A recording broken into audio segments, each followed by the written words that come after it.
Okay, so we're gonna start off with part six. So we last left off with Clarissa arranging like a premeditated, meeting with Jack, and so just to kind of toy with his mind a bit, you know. So she's still coming off as if she's never met him a day in her life, and she's still like fumbling with his name. Jeffrey, Jonathan, Jamie, who are you? And then he's like, Jack. Now she's even getting to the point of like telling him that he's stalking her, when in actuality, it's her coming after him this time because of I guess the stain he left on her family. And so, yeah, but Clarissa also has to realize that she has to be careful. She holds a badge for the Federal Bureau, so she has to allow them to do their job. But in her mind, she wants to take care of it personally. But then also she runs into a friend that knows both her and Jack. So the history of Jack and Clarissa goes back to college, and the reality of their relationship is that they were friends for a very long time before they ventured into a personal intimate relationship. So the thing is that their personal intimate relationship only lasted for 2 years versus versus how long they've known one another. So the reason why it ended was because of the stain that Jack left on the family and her brother, departing the world, basically, being unalived. And so that separated them. And then she runs into the girl, like I said, a friend that knows them both, she was very shocked at Clarissa mentioning that she had not even heard from Jack because of how long they've known one another. Because this person that is a mutual friend between the two, she too was part of the crew in college. So we're just gonna call her Brittany. And so Brittany knows that their relationship was so close knitted that how is it even possible that she doesn't have an update on Jack's whereabouts or what Jack's doing now currently, and so on and so forth. Okay, so we'll start there. So once Clarissa had separated herself from Brittany after taking her number, she walked down the street just a little bit upset that she ran into her, because she can be the the fumble in her plans to ruin Jack. God forbid she runs into Jack. She will ruin everything, because then she'll say, I ran into Clarissa, and because this girl had a big mouth. She wasn't one of those people that can hold a secret. She was one of those people that spilled the beans. She wasn't someone that had that sense of loyalty. Gosh. So Clarissa was thinking of a way to muffle her. She was trying to figure out what she can do. So, of course, she said to herself, yeah, we'll meet for that lunch. And, yeah, I got something planned for her. So, Clarissa's plan to take Jack down was now including other people. But at this point, to Clarissa, it was whatever it took. Whatever it was going to take to clear her brother's name. That was the goal. So, of course, there would be,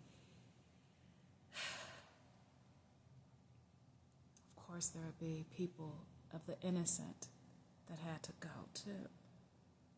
Clarissa was willing to do whatever without her ever being caught or being caught on too.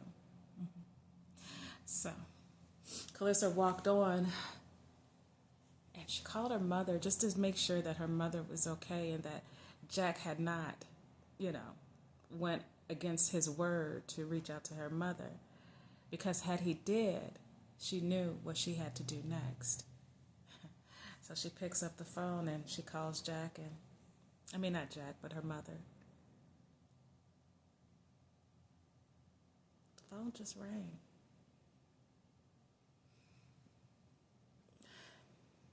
Mom, this is me. Call me back. What's going on? I'm a little shocked that you're not answering the phone. Don't have me worry now. I can get there in 10 minutes. Yeah. Yeah, give me a call back. Love you. Bye. Clarissa was feeling a bit apprehensive at this point because her mother hadn't answered the phone and it was building a form of anxiety because of what happened yesterday. The last thing she needed was for Jack to know how to find her mother. She looked on her watch. He's nowhere near her. She's seeing Jack moving around the city. And she thought, that's my mouse in the trap. That's my mouse in the trap. That was so satisfying to Clarissa. So she walked on with confidence, knowing that if she wanted to, she could. So she kept on going, and then she decided to meet with Clara. So she goes to the bureau, and she goes and sits at her desk, and she started foaming through files, and she found one in particular that just didn't sit right with her. It was a closed case, but Jack was still walking around. This is the reason, this is what led to her brother's demise. It was this. What Jack did, what he created in their lives, was the reason why he was her mouse in the trap. So she opened up the file and started going through it. Clarissa decided that she was going to start contacting some of the people that were still victims in this situation just to reopen the case. But she had to go and talk to Clara to see if she can do that. She hated the fact that she had to talk to her today. She rang her office. Hey, Clara. This is me, Clarissa. Do you have a moment?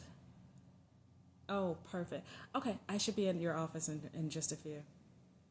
Okay, see you soon. All right, bye-bye. The thought of it just dragged her into a space of, of annoyance. So she walks to the elevator and she pushes for the second floor, and she heads to the second floor.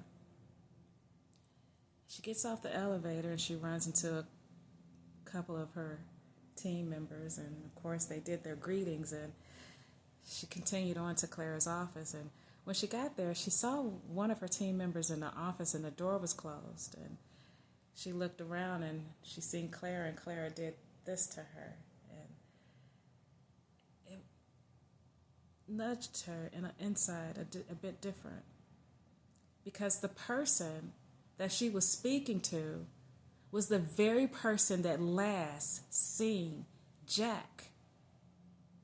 He was the one that was supposed to take care of him.